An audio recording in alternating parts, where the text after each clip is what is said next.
In a class of 54 girls, 12 girls know dancing. For an event, the teacher has to select girls who know dancing.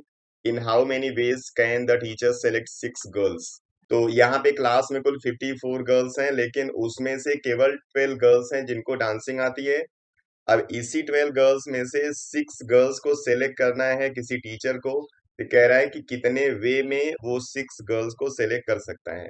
ठीक है, तो जब भी ऐसा कोई प्रॉब्लम आपके सामने आता है तो हम लोग इसको कॉम्बिनेशन से सॉल्व करते हैं। ये बड़े आसानी से सॉल्व हो जाता है।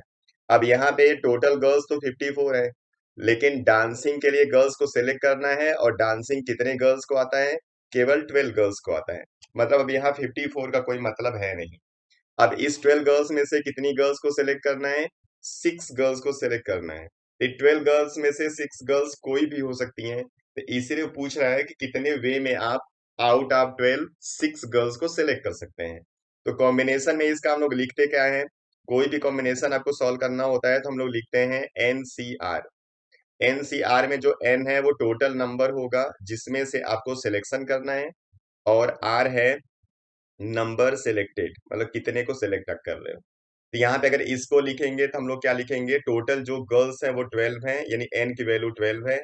सी लिखेंगे, और इस 12 में से कितने को सिलेक्ट करना है आपको? 6 को, यानी कि 12C6 आपको लिखना है। ठीक है, तो इसका फॉर्मूला समझ लीजिए क्या है। जो एन आपका होता है टोटल नंबर, उसका फैक्टोरियल ऊपर लिखा जाता है, नीचे हम लोग लिखते हैं जितने को सिलेक्ट किया पहले उसका फैक्टोरियल, और इन दोनों के डिफरेंस का फैक्टोरियल, मतलब एन माइनस आर का फैक्टोरियल। यही काम है यहाँ पे आपको करना है। तो ऊपर क्या लिखोगे आप? 12 का फैक्टोरियल। नीचे लिखोगे आर की वैल्यू 6 है इसलिए 6 का factorial, multiply N minus R करोगे, मतलब 12 माइनस 6 का फैक्टोरियल। तो ऊपर तो 12 का ही फैक्टोरियल रहेगा, और नीचे आ जाएगा 6 का फैक्टोरियल 2 बार। ठीक है, इसी को सॉल्व कर दो।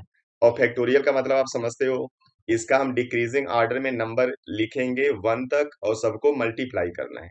मतलब 12 का फैक्टोरियल लिखोगे तब लिख सकते हो 12 multiply 11 multiply 10 multiply 9 multiply 8 multiply 7 multiply, अभी 6 से 1 तक जाएगा इसलिए यहाँ पे 6 का फैक्टोरियल हम लिख देते हैं। नीचे है 6 का फैक्टोरियल और 6 का फैक्टोरियल, तो एक 6 के फैक्टोरियल को कैंसिल कर देंगे।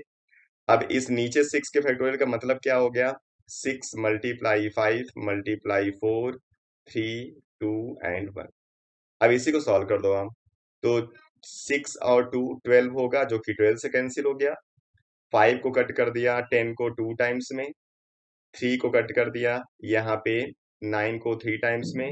अब यहाँ 4 से 8 को कट करोगे 2 टाइम्स में कट हो जाएगा, यानी अब जो नंबर ऊपर आपको दिख रहा होगा वो दिख रहा है 11 मल्टीप्लाई 2 मल्टीप्लाई 3 मल्टीप्लाई 2 मल्टीप्लाई 7। इसी को सॉल्व कर देना है।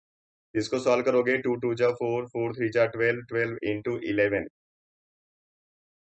132 इंटू 7 कर देना है। तो 4 1 2 9 924 आ जाएगा। मतलब टोटल 924 वेज होंगे जब टीचर 6 गर्ल्स को सिलेक्ट करेगा आउट ऑफ 12 गर्ल्स जिनको डांसिंग आती है। चलिए नेक्स्ट वीडियो में फिर आते हैं दूसरे प्रॉब्लम के साथ। हम लोग पढ़ते रहिए, अपना ख्याल रखिए। Thank you.